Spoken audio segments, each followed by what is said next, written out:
Est-ce que ça t'est déjà arrivé, de je sais pas, de mettre en scène et de te dire: «Oh là, ça va pas du tout là, ça va pas du tout ce que j'ai fait», parce que tu contrôles tout à chaque étape? Non, mais oui, et puis enfin, je veux dire, j'écris pas si je crois pas en l'histoire que Bah, j'ai envie bien de sûr. Ouais, raconter ouais.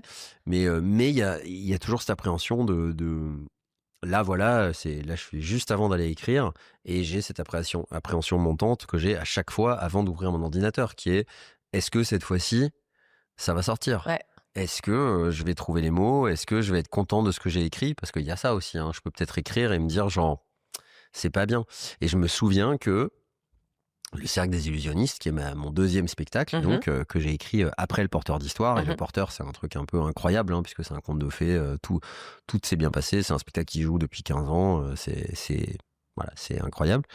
Et donc quand j'étais en train d'écrire le cercle, j'écrivais version après version après version et j'avais ce truc de je dois pas faire la même chose, mais en même temps je dois pas décevoir les gens. Donc du coup, je vais essayer de faire un truc très visuel, mais en même temps, je vais raconter la vie de Méliès et de Robert Houdin. Donc comme je raconte leur vie, je peux pas non plus faire n'importe quoi avec, et c'était assez dur. Et à un moment, j'étais avec mon producteur, Benjamin Belcourt, et je lui dis, et j'ai vraiment, je me souviens d'être en train d'écrire et de dire genre: «C'est moins bien, c'est moins bien que Le Porteur, quoi». Et lui m'avait dit: «Mais on n'est pas obligé de le faire, hein». Et j'étais là: «Si, on est obligé de le faire. Je suis obligé d'avancer, sinon je vais rester Ah coincé». bah, sinon tu restes coincé.